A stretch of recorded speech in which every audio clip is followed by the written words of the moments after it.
Welcome to Outback Outdoors. Make sure you like, subscribe, and click the alert to stay up to date on all our new videos. This time of year always is exciting. We're through Christmas, we're through New Year's, and then the sports shows start. I've been speaking at the International Sportsmen's Expo, I don't know, 10 years maybe? I've been coming to it longer than that. We're here in Denver. I'm going to be doing a seminar today on really what your effective range is. We're going to film it, try and get you guys some behind the scenes, good information that I'm going to give in the seminar. And then on Sunday, I'm going to be talking about mule deer hunting, which who doesn't like? It's like tacos. Who doesn't like mule deer hunting? So we're going to head in here to Will Call, visit with some people. I'm speaking at 2:30, so we got about an hour and a half, so we'll probably tootle around and talk to some people. All right, let me welcome you guys. We got guys here. We're at the 2022 International Sportsmen's Expo. Finally, right? We were supposed to be here in January. Had to move that now to March. But man, we thank you for being here. I hardly recognize any of you without your mask. But it is good to see faces and smiles and all that. So thank you so much for being with us. Real quick, my name is Scott Watley. I'm the host of Sportsmen of Colorado Radio. You can catch our show on Saturdays from 1 to 2 p.m. on KLZ 560. Our booth is just right across the aisle over here. We'd love to meet you. Come by. We're giving away, just real quick, from the Grand Hyatt in Vail, a 2-night stay and a two days for 2 guys fly fishing. And all you got to do is fill out a slip. We're going to draw it on Sunday, so that's a pretty good deal. But the main reason you're here is for the gentleman sitting at my right, and I'm glad to say a personal friend of mine as well, great business associate, Mr. Trevon Stoltzfus, host of Outback Outdoors, and I'll let him tell you all about that, but you're going to learn a lot here in this hour, and he will leave a few minutes at the end for questions. So help me give him a good welcome, give him a good round of applause, Mr. Trevon Stoltzfus. My name's Trevon Stoltzfus. I'm going to start out, introduce myself.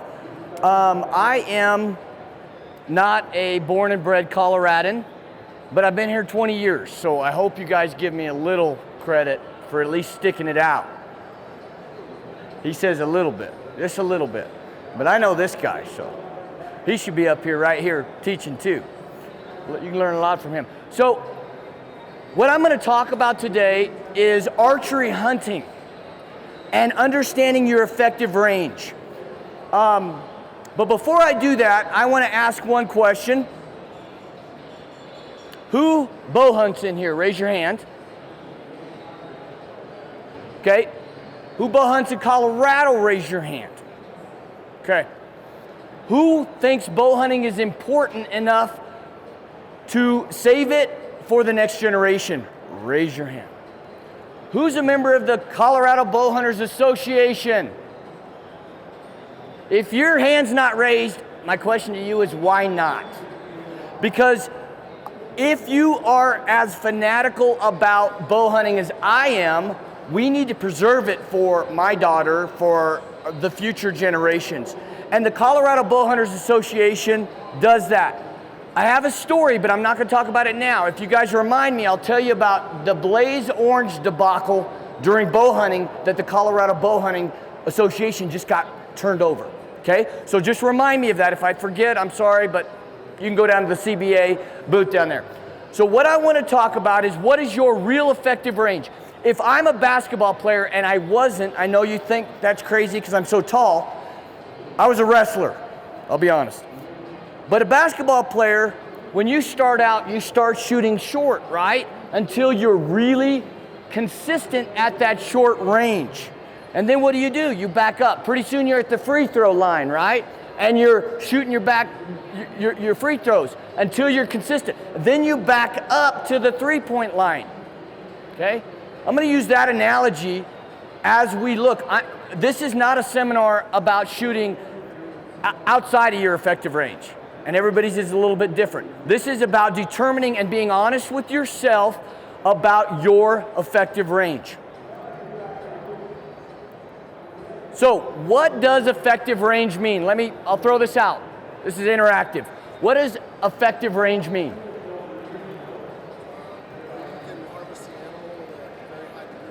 when you can harvest the animal with a very high degree of success. That's actually a great answer. Yeah. Any other suggestions? Effective range. Inside a pie plate. Inside a pie plate. Yeah, we're going to talk a little bit about that, right? Okay. I'm going to show you a couple of things, and we're going to do this shoot or don't shoot scenario. Now, the problem with this little exercise is you don't have all the factors. All you can see is what you can visualize, and so you're going to have to make some assumptions. But that's okay. This is going to be fun because we'll go at the end and we'll actually play these scenarios out and see what happens. So, I'm here in Wyoming, and I have spotted a mule deer buck, mature mule deer buck, bedded down in an alfalfa field that's pretty tall. I'm not a big guy, so I don't need a lot. And I'm belly crawling out there to get within range, okay? I'm using what little cover I have.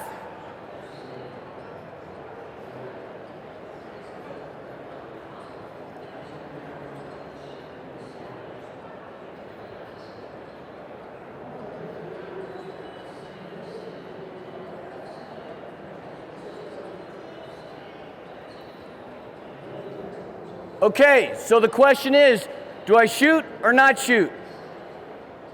Shoot.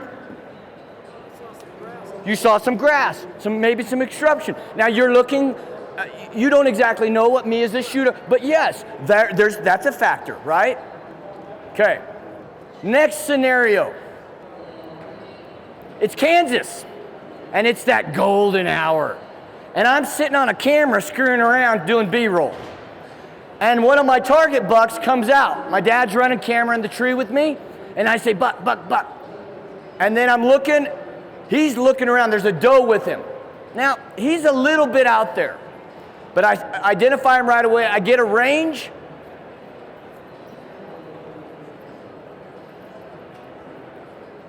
I shoot from the wrong side of the bow, if you guys noticed. I'm a right-handed shooter, but I'm left-eye dominant, so I shoot left-handed. Now, here he is. He's not really aware of my presence, so shoot or don't shoot. Now, there's a longer distance, right? Okay. Next scenario. Here we are. Again, another year in Kansas. The wind is whipping. I'm freezing my little butt off. You see how much clothes I have on, okay? And this buck literally walks right by us, and I'm like, oh, shoot. Dad, buck, buck, buck, buck. And so he comes out, I come to full draw. He's unaware of our presence, but there is about a 20, 25 mile per hour wind, but he's only 22 yards. Shoot or don't shoot, huh?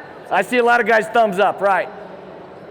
All right, perhaps my favorite species is the Colorado elk. Here we are. We get in this situation where the elk want to go. A few soft cow calls, and here they're coming. I'm trying to put myself in a position so as this bull that I can hear is coming, that I don't want to necessarily let him know I'm there, but I want to be in the right position.